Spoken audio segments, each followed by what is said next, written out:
Bonjour Monsieur Guénen, vous êtes directeur de recherche au FNRS, professeur d'embryologie, directeur du centre d'immuno-endocrinologie au GIGA. Vous êtes également chef de clinique en endocrinologie au CHU de Liège. Alors vous publiez ce mois-ci dans Seminars Immunology un papier récapitulatif sur le thymus, le fruit de 30 ans de recherche, un papier dans lequel vous montrez le rôle essentiel de cet organe dans l'éducation de notre système immunitaire alors qu'il était plutôt jugé inutile à l'époque. Mais avant de retracer le cheminement de ce parcours de recherche, rappelez-nous brièvement, le thymus, à quoi sert-il? Où se situe-t-il? Le thymus est ici situé juste derrière le sternum, en avant de l'aire cardiaque. On appelle ça le médiastin. Et ça fait longtemps qu'il a été découvert, puisqu'on en parle en fait pour la première fois dans les écrits de Galien. Donc ça remonte au IIe siècle après Jésus-Christ.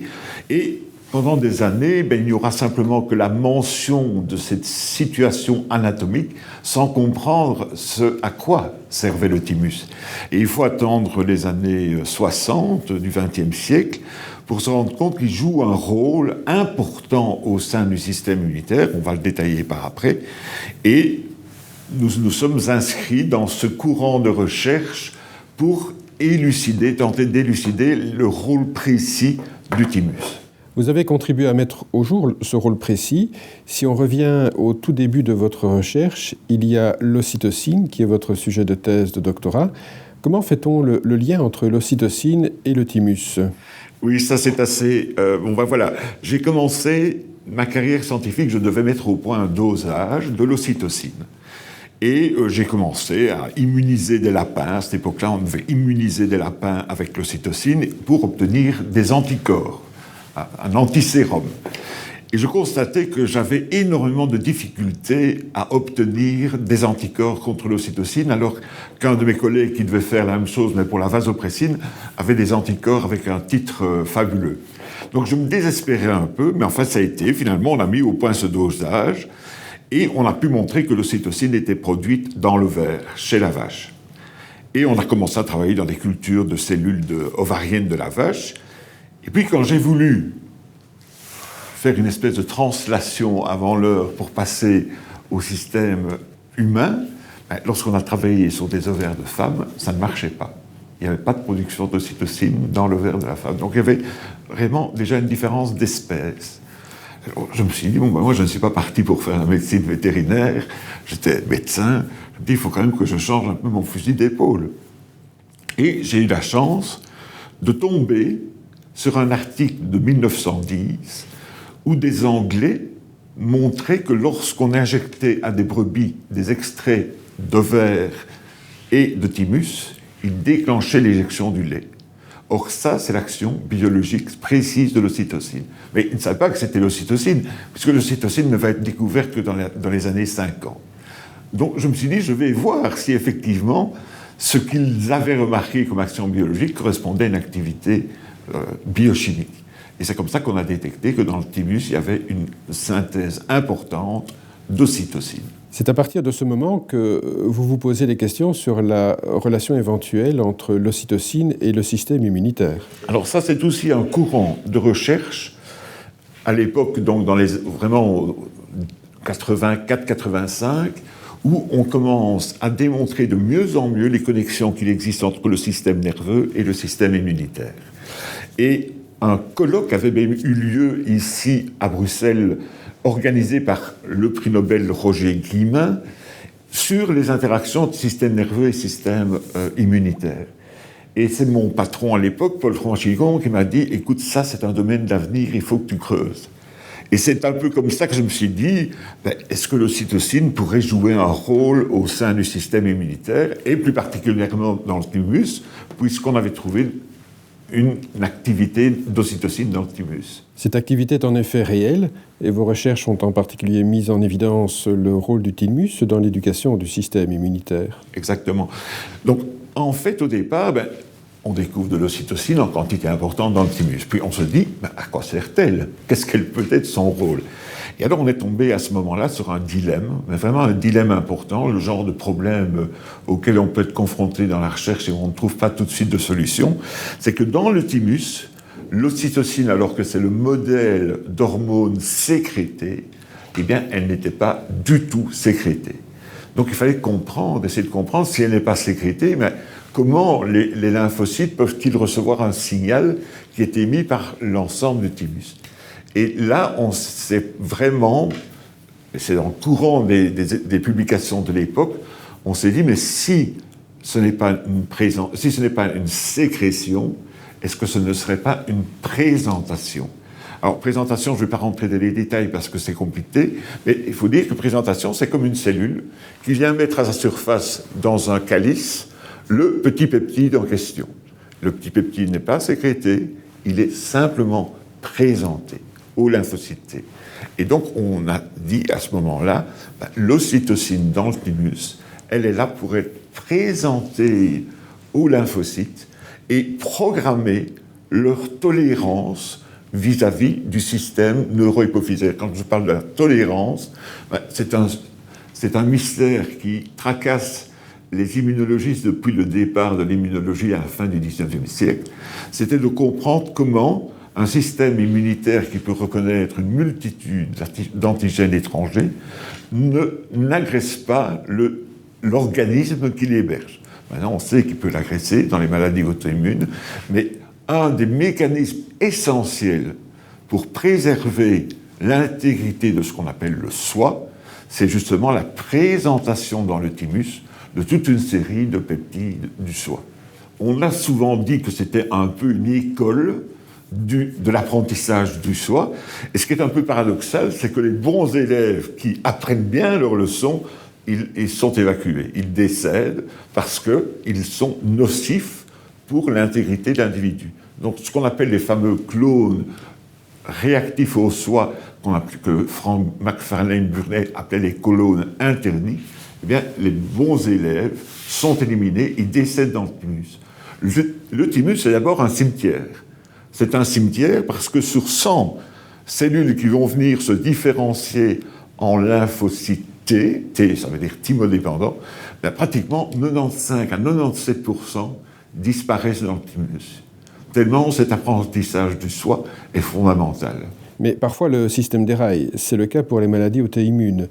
Et là, le thymus joue le rôle inverse par rapport à la tolérance au soi. C'est-à-dire qu'il y a une mauvaise éducation qui s'est faite. C'est la question suivante qui est venue par après. Bon, la première séquelle, si je puis dire, la première conséquence, c'est qu'on a montré que ça ne s'appliquait pas, qu'il n'y avait pas que l'ocytocine qui était présentée dans le thymus, mais il y avait, pour chaque famille d'hormones, il y avait un représentant qui était présenté dans le thymus. Ça, c'est nous aussi qui l'avons montré. Et puis on s'est posé la question qui était un peu logique. Si l'auto-immunité est une rupture ou une absence de tolérance, est-ce qu'il n'y a pas un défaut de l'éducation dans le thymus? Est-ce que le thymus ne ferait pas bien son travail d'éducateur? Et on a montré, en particulier pour le diabète, dans 2 modèles animaux du diabète de type 1 humain, qu'effectivement, le thymus était défectueux et n'accomplissait pas une leçon permettant aux lymphocytes de reconnaître et de tolérer les cellules qui sécrètent l'insuline dans le pancréas. Ne peut-on pas envisager de corriger ce défaut de programmation dans le cas du diabète de type 1, notamment par le biais d'un vaccin? Est-ce utopique? Ce n'est pas une utopie, d'abord parce que, je dirais, ça correspond à la démarche expérimentale classique. La fonction, d'abord, quelle est la fonction précise? Y a-t-il un dysfonctionnement? Et effectivement, il y a un dysfonctionnement, et le traitement, c'est réparer le dysfonctionnement. Donc le traitement, c'est réaliser cette leçon qui n'a pas été faite correctement pendant la vie embryonnaire, en particulier dans le thymus. Et ça, c'est nous avons avancé alors l'hypothèse d'un nouveau type de vaccin. On en parle beaucoup pour le moment. Les vaccins, c'est d'abord des vaccins qui sont destinés à nous protéger, donc à stimuler le système immunitaire vis-à-vis d'un pathogène bien particulier. Pour le moment, c'est le coronavirus. Nous, c'est l'inverse. Et d'ailleurs, on dit que c'est une self-vaccination inverse, parce que ce qu'on veut faire, c'est au contraire éliminer toute une série, les fameux clones interdits, les clones qui reconnaissent le soi, soit les éliminer, soit induire ce qu'on appelle des cellules T régulatrices, qui sont également un rempart contre l'auto-immunité. Le même principe pourrait-il être appliqué dans d'autres maladies auto-immunes, comme la sclérose en plaques, par exemple? Exactement, parce qu'on a, pas seulement nous, mais il y a plusieurs laboratoires qui ont identifié les antigènes du foie correspondant à la sclérose en plaques, à l'arthrite rhumatoïde, et on peut imaginer qu'effectivement, si ce modèle de vaccination inverse fonctionne, de pouvoir l'appliquer à d'autres maladies chroniques auto-immunes qui font la désolation de tant de gens. Où en est votre projet de vaccin contre le diabète de type 1, nommé TIDIA? Donc on a eu un premier projet déjà à partir de 2005, où là on faisait des vaccins, je dirais, traditionnels basés sur des protéines. Et à la fin de ce projet Tolédiap, on avait pris la décision de passer à une vaccination par ADN, pour avoir une production en permanence de l'antigène du foie. Et donc, nous avons resoumis un nouveau projet à la région Wallonne, qui est en cours pour le moment, qui s'appelle TIDIA, où l'idée, c'est donc de se baser sur une séquence d'ADN. C'est pas l'ARN comme ici on travaille avec l'ADN, et cet ADN va exprimer en permanence le facteur antigène du foie qui n'est pas présent dans le thymus pendant la vie fœtale. Le rôle du thymus est-il constant au cours de la vie? Ah oui, ça c'est une autre controverse. Pendant longtemps, on a dit que le thymus, ça fonctionnait très bien jusqu'à la puberté, et puis ça a évolué. Mais ça c'est faux, parce qu'aujourd'hui on peut mesurer vraiment l'activité du thymus par des séries technologiques un peu compliquées, mais on peut mesurer son activité. Et cette activité, elle est détectée jusqu'à 60-65 ans. Donc, il y a un vieillissement du thymus, comme nous avons tous un vieillissement de nos organes, le cerveau, le cœur, les poumons, le foie, et le thymus vieillit peut-être un peu plus vite, mais il vieillit.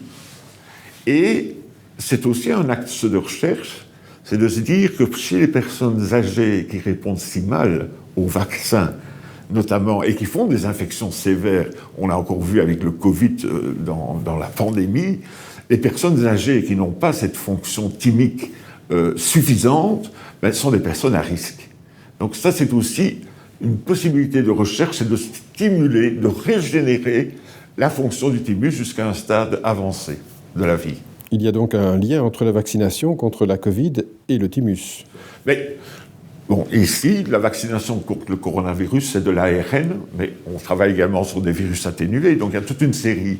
Enfin, les deux qui sont disponibles pour le moment, c'est ARN, et on sait que cette vaccination implique évidemment la production d'anticorps, mais cette production d'anticorps nécessite toujours une aide apportée par les lymphocytes T.